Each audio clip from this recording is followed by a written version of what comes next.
Hey everybody, I am convinced if you watch this whole video, you will be able to understand and explain basically everything in any biology class or human anatomy and physiology class because this is a really core concept, okay? And it's cell transport. What's up everybody? Organized Biology here. Today we're going through all that you need to know about cell transport, okay? So let's get started. What is cell transport? Well, the cells are all of the functional units of your body. You have about 30 trillion of them, and they're small little block-shaped things, and they are going to be the workhorses of your body. Okay, now, in order for these workhorses to work properly, they need to bring in certain things, and they need to push out certain things. Okay, they need to let some things in and not let other things in, just like a city. You know, you have imports and exports and all that stuff. Now, the way it does that is through a structure called the cell membrane. So all of your cells will have the cell membrane, and it is selectively permeable. You may have heard of this before, and I never knew what it means,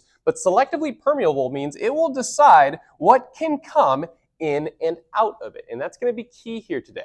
So what determines what can get in and what can get out? Well, we have to look at the structure of the cell membrane itself. The structure is made of fats. These are nonpolar molecules that don't have a separation of charge. Now, what does that mean for you?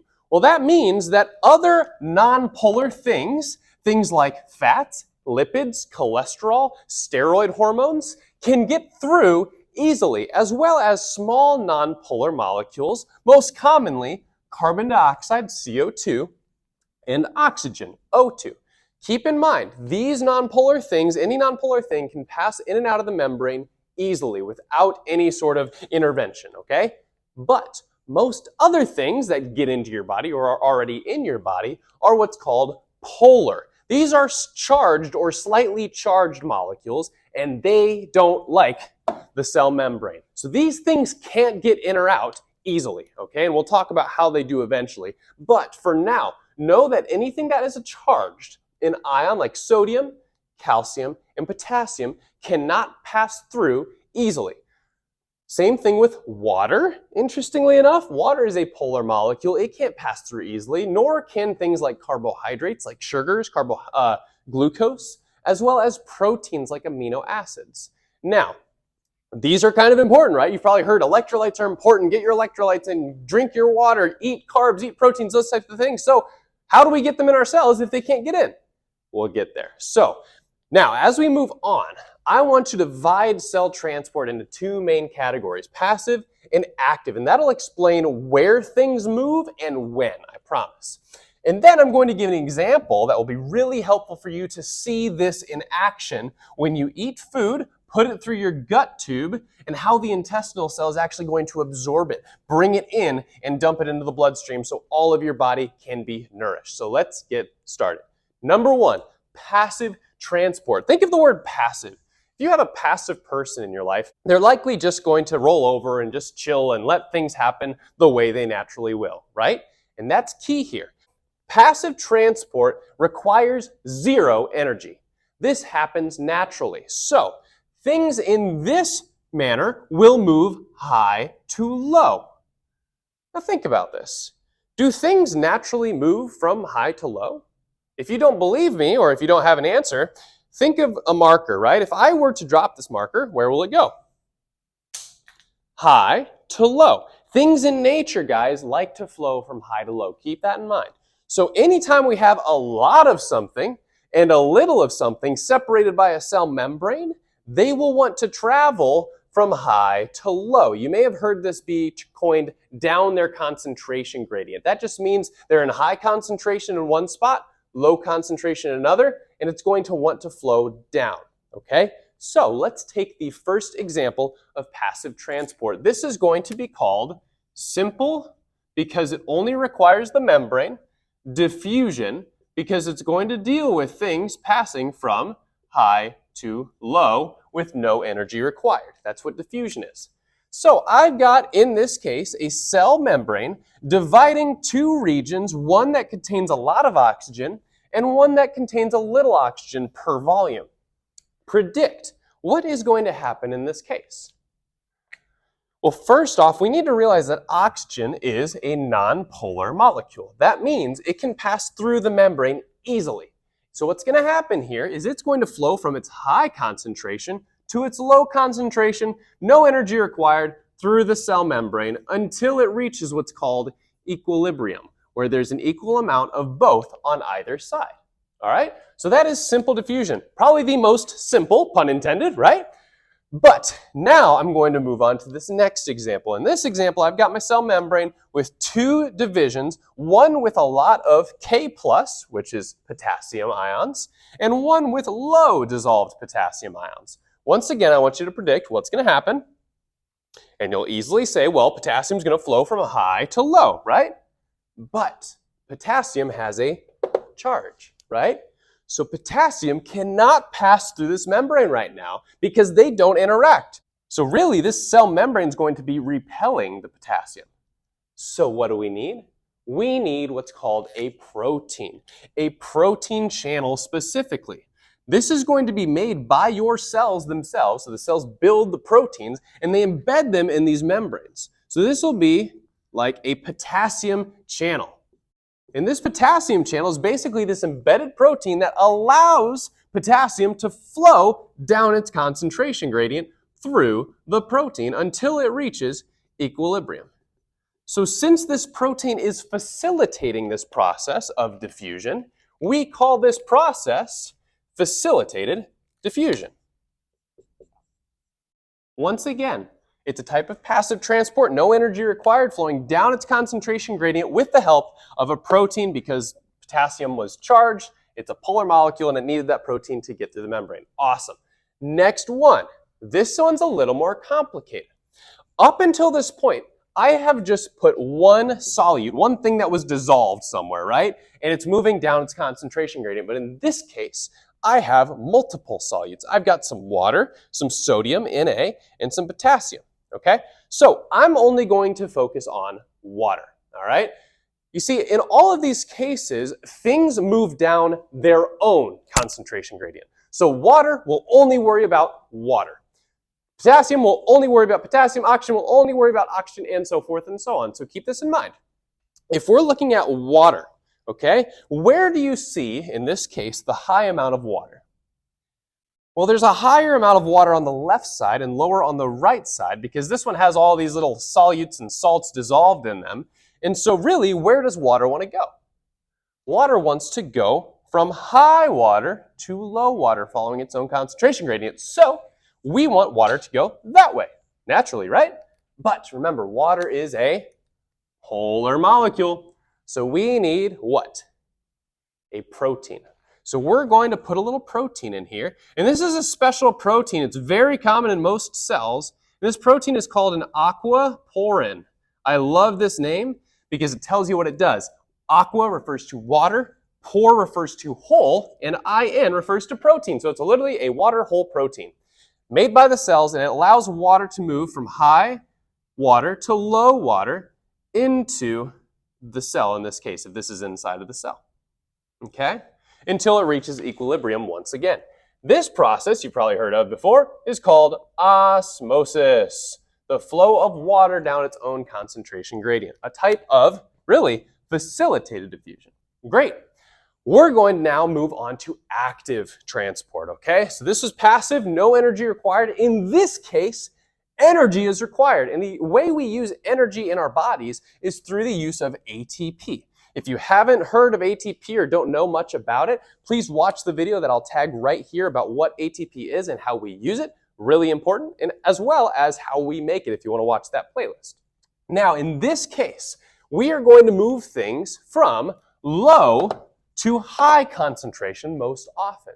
Now, notice how that's different from passive, right? Passive, things naturally flow from high to low. In this case, we're going to push them against the concentration gradient from low to high. I like to think of this as passive diffusion. If you have a child on a slide, they're going to naturally want to go down the slide. But in order to get them back on the slide, you've got to pick them up and push and get them back up on the slide. That required some energy from you. That's active transport, low to high concentration. So the first example I'm going to give you of active transport is the utilization of what's called pumps. Specifically, I'm going to talk about the sodium-potassium pump that, interestingly, takes about 50 to 60% of your whole ATP In other words, 50 to 60% of your calories that you eat go to powering this pump. So it's very important. Okay, this is what the pump does, and then we'll talk about how it applies in our body specifically. So I've got high concentrations of sodium here, low here, but then on the flip side, I've got high concentrations of potassium inside the cell, low concentrations of potassium outside the cell. So right now, where do they want to go? Sodium wants to go in, potassium wants to go out, but here's the thing. There's no protein channel for them, so they're going to stick on these sides because they are polar, they can't pass through the membrane itself. So what's interesting here is this pump is going to pump them against their concentration gradients using ATP. So check this out. This is what it's going to look like. ATP is going to be utilized in this pump. It's called an ATPase pump, which is going to turn the ATP into ADP and a phosphate. You can watch that video again to make sure you know what that is. And in doing so, here's what's going to happen.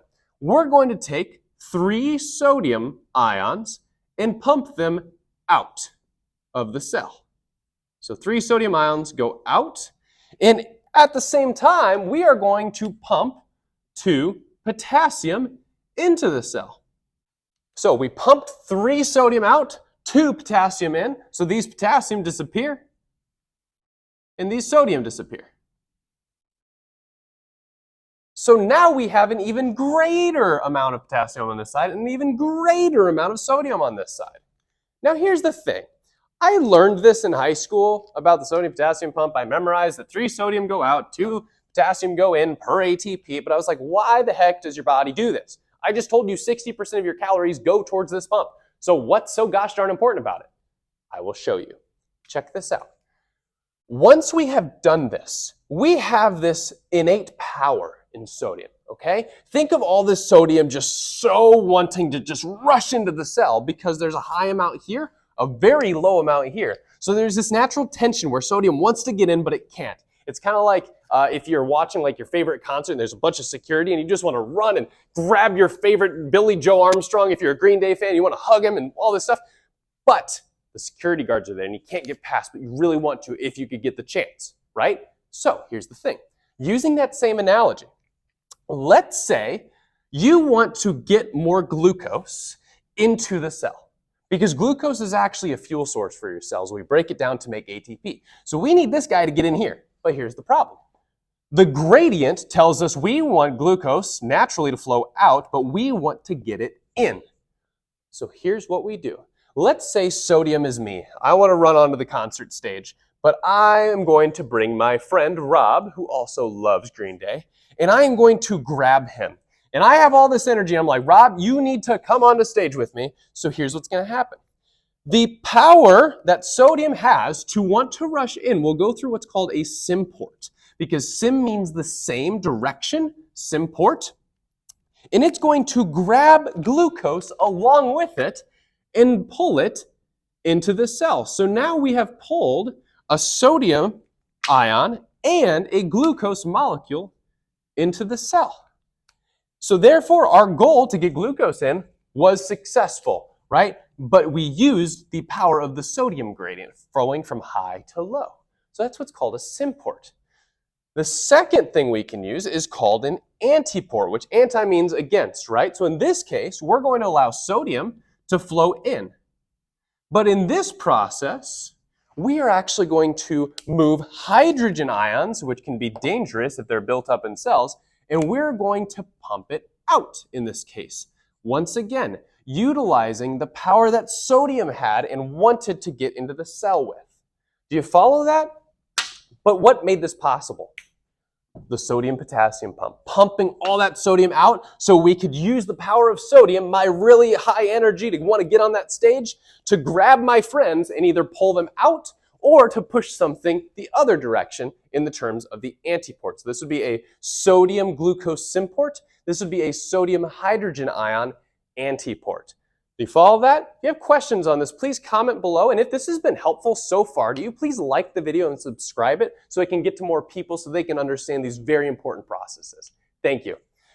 Now let's continue on. The last part of active transport that I want to talk about is called endo and exocytosis. You've probably heard of these before. So the first thing I'm going to talk about is called exocytosis. So I'll write that over here, exocytosis. And if we look at the word itself, exo refers to outside, like an exoskeleton's on the outside of an insect. Cyto refers to a cell. So we're going out of the cell. Awesome. So let's say a cell, like a sweat gland, has a product, sweat, and we need to get it out of the cell and onto the skin, onto the external environment. So we're going to, once again, use ATP energy.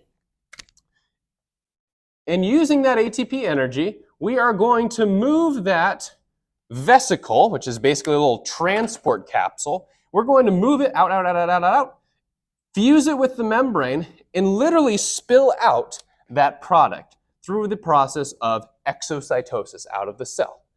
The second thing we could do is called endocytosis. Once again, look at the word. Endo means in, cyto means cell. We're bringing things into the cell. How do we do that? Once again, we're going to use ATP. So ATP will be utilized,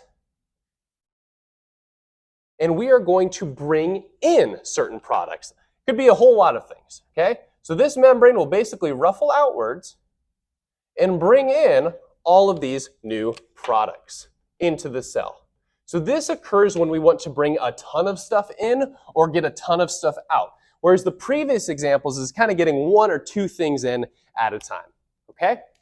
That is active transport, guys. You're doing fantastic. Now, so finally, guys, let's put this all together so you can understand it on a human body level. So over here, I've got your bloodstream, intestinal cell, and the tube of your gut lumen. That's basically the opening inside of your intestines, okay? So when you eat food, what's going to happen is you're going to bring nutrients through this tube, and your goal is to get them into the bloodstream, okay? Which, if you're hungry, would be very low in nutrients, okay? So I'm going to take one specific nutrient, for example, and see how we actually get it into the bloodstream. And this nutrient is going to be called amino acids. So amino acids are basically the individual units of proteins. Okay, so say you just ate a steak, you broke it down into the amino acids, and now you want to get those amino acids into the bloodstream. But here's the problem. Amino acids are proteins, right? Proteins are polar. Can they get through this membrane easily? No.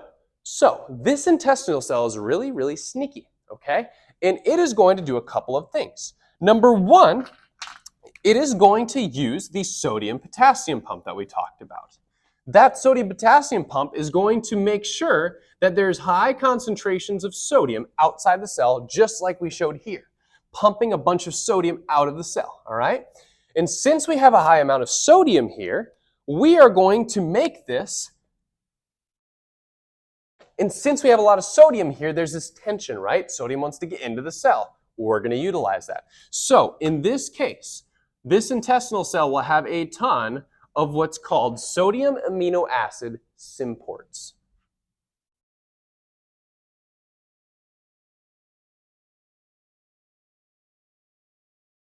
And you can probably reason through what these are going to do, right? Think about it. High sodium and amino acids. We're going to move sodium in here into the cell, and along the way, it's going to bring in all of these amino acids as well. Awesome, so we've got the amino acids in the intestinal cell. But here's the thing. Where do we want to get it? We want to get those amino acids into the bloodstream, right? So here's the problem. We can't get it out of the cell. So in this case, we need to get the amino acids further out into the bloodstream. But this is cool, because as we do this, what will happen to the concentration of amino acids inside the cell? As we bring in more and more and more? Well, in this case, there will be a ton of amino acids in this cell, right? And in reality, we'd probably have relatively low amino acids in the bloodstream. So already we have this, you guessed it, concentration gradient, where amino acids now want to flow from high concentration to low concentration. So all we need to do now is produce by the cell on the basal side just an amino acid channel. Because now we can just allow these amino acids to flow from high to low concentration going out, out, out, out, out. We can do the same thing here, amino acid channel, out, out, out, out, until it reaches the bloodstream. So this is an amazing example of how we just use the high concentration amino acids, getting it into the sodium amino acid symporter, and then transport it into the blood from high to low concentration. And that is only one of many, many, many examples of how your body utilizes cellular transport. Hey guys, thanks for watching. Once again, if you haven't liked this video or subscribed yet, please do so now. And I thank you so much for watching.